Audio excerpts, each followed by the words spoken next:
everybody. Thanks for joining me here today. This is Nichole with Topaz, and today we are here for a quick tip Thursday session. It's just going to be a quick webinar tip on soft black and white conversions for portrait images.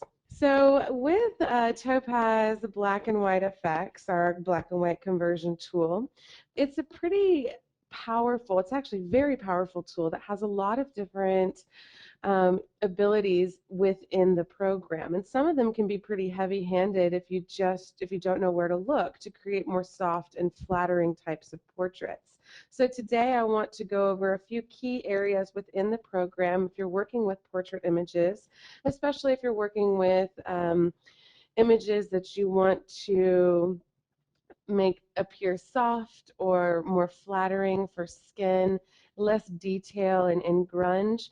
I'm going to go ahead and point those areas out to you. And then I'm also going to show you how to still maintain a good detail level within the important areas such as eyes and lips. So with that, let's go ahead and take this original image into black and white effects and get started. We'll get down to this lower right and press Reset All, and by default it's going to do a neutral grayscale conversion. So this is where we're starting out, which is a nice black and white conversion. However, it can definitely be a little bit more powerful, have a little bit more oomph as far as the tonal contrast goes and where our eyes are directed within the image. I like to, when I'm working with portraits, go into my traditional collection over here on the top left because I have more subtle presets to start off with. So if you like to start off with a preset, I have a couple of suggestions for you. The classic with grain, the cool tones or the warm tones are usually my favorites just to start off with. So here I'm just going to press the classic preset, and here we are before and after.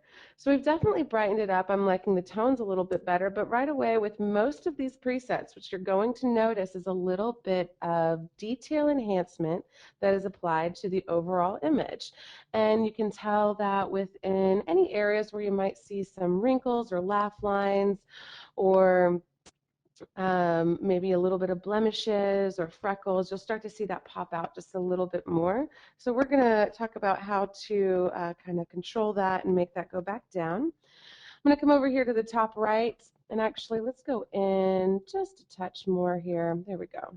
Here's before and after, and I think this is a good view for us to continue. Over on the top right, we have all of our quick tools, but I'm actually going to start down here in my first tab, the conversion tools and our basic exposure. Here we have our contrast, brightness, boost blacks, and boost whites, and then below that we have our adaptive exposure. The adaptive exposure will start to balance out all the tonal areas, tonal regions within your image, especially as you take this adaptive exposure up and the region slider up. You'll see that it starts to balance it out. So I've brightened up some of those shadows that were underneath her eyes. And I've also darkened up areas that had a little bit of more highlight areas to them. So it just balances out overall, but it can start to add, again, this kind of grunginess to your portraits that you might not want. Now I'm going to take this adaptive exposure down just a touch, and that will help. But there's some automatic, there's definite detail enhancement happening that I don't want to happen overall on the global scale of the image. And so in this adaptive exposure tab, we have our detail and detail boost. If you see that those are turned on and you have a little bit too much detail enhancement, just go ahead and double click, and that'll take it down to the default of 1 where no detail is being applied. However, you'll notice if you have this adaptive exposure turned on, there's still some detail enhancement when you go from before and after. That's because detail is automatically connected to your exposure adjustments in this adaptive technology. So all you have to do is check this process details independently box, and you'll notice an immediate smoothing process start. I lost the word there, but here's before, where you see the detail in skin and a little bit of the blemish is starting to pop out a little bit. I don't mind it for the freckles so much, but you know, the chin blemishes, maybe the model wouldn't necessarily like that. So you just click there and it starts to smooth back out to its original detail enhancement. Here's before, Here's after. So now no detail has been enhanced, but I still have some great exposure enhancements that have happened. Now, I tend to have a lot of fun with my color filters. You can come up here to these color filter quick tips or these quick buttons and just click and put on a certain filter to see what it might look like. Take the strength down, see if it's something that you like for the particular image. Here's without the filter and with. So that gives you a lot of control to kind of start to play with your tones, even more so than just working with your exposure, your basic contrast and brightness. This actually will change the feeling of the overall image. And just to give you an idea here, this is our red filter being applied. Here's the original before, after, versus something like our blue filter, which will scare you. So forgive me here. It looks like she has a really bad tan. Here's before and after, but you can see the huge amount of difference that you can start to achieve more of that softer, lighter feeling with these color filters. If you're not finding exactly what you like, I prefer when it comes to portrait images to have a little bit more control using my color sensitivity. And with skin tone, if I want to make my skin tone a little bit more lighter as far as closer to the white or kind of more softer, I can go towards with my red and my yellows, kind of push that up a little bit and make that a little bit brighter very quickly. I can also do that with any of the other color ranges within this color sensitivity module. So if I wanted to take my color of the ocean down, I can take the cyan and blue down, and the model herself goes brighter. So you have a lot of control there as far as the tonalities. But once you're done with all of those, you say, okay, maybe I want it to be even more softer and have a little bit of a glow effect. We have something in our creative tools called a diffusion filter, and it's going to simulate the traditional diffusion type of filter that you would put on your lens, which will diffuse the light within the that goes through the lens.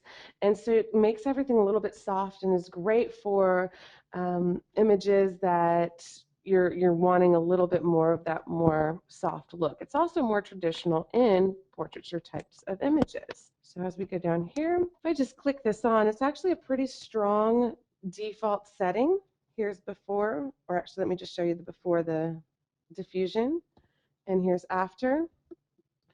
So if you want to keep it pretty soft, but you don't want the light to be spreading out so much, you can take the diffusion down and you'll still get a nice softness. So let me show you this before. Take that up just a touch actually. Here's before and after. So you've kept a lot of the detail, but you've just given the skin and the overall image just a little bit softer of a touch.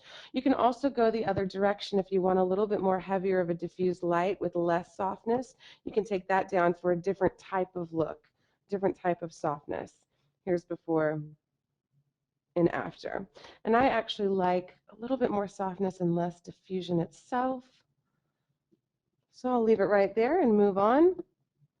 One thing you might notice whenever you apply this type of diffusion on top of it, you say, well, wait a minute, I've now diffused areas of the image that I don't necessarily want to, things that are really important that they stand out, such as eyes and texture of the lips, maybe hair.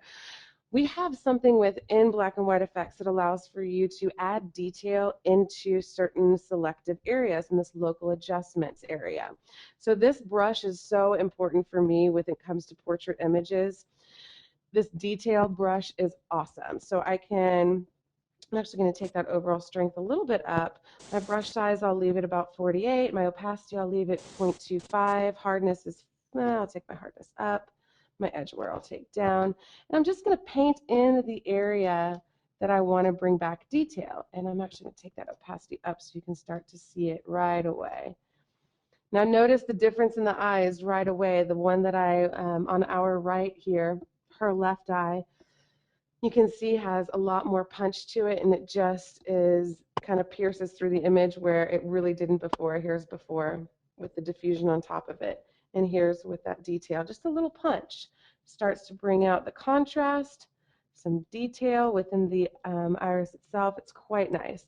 You can apply that to other areas that are important, such as the hair, like her eyebrows, or where I'm doing right now, her lips. Just bringing out a little bit of that texture so we don't feel like everything's too soft in the areas where we don't want it to be. I went a little overboard there with her lips. I'll undo that and let's try that one more time. The last thing I'd like to show you is going to be our toning capabilities.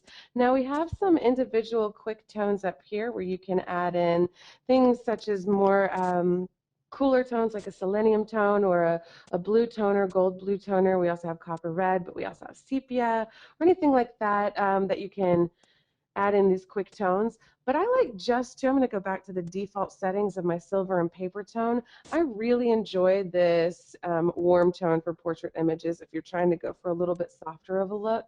Even if you're not wanting something that looks warm tone, just to add in a touch of warmth will soften up the overall feeling. So you can take that tonal strength down, but you'll still get a little feeling of warmth, which is nice for softer and more flattering types of portrait black and whites.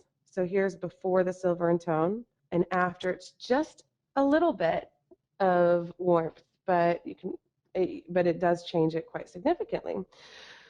There are definitely some other tools in here if you want to know more about them. We have our Introduction to Black and White Effects 2.1 on our YouTube channel at youtube.com/topazlabs. So I'm just going to press OK and I'll show you the before and after.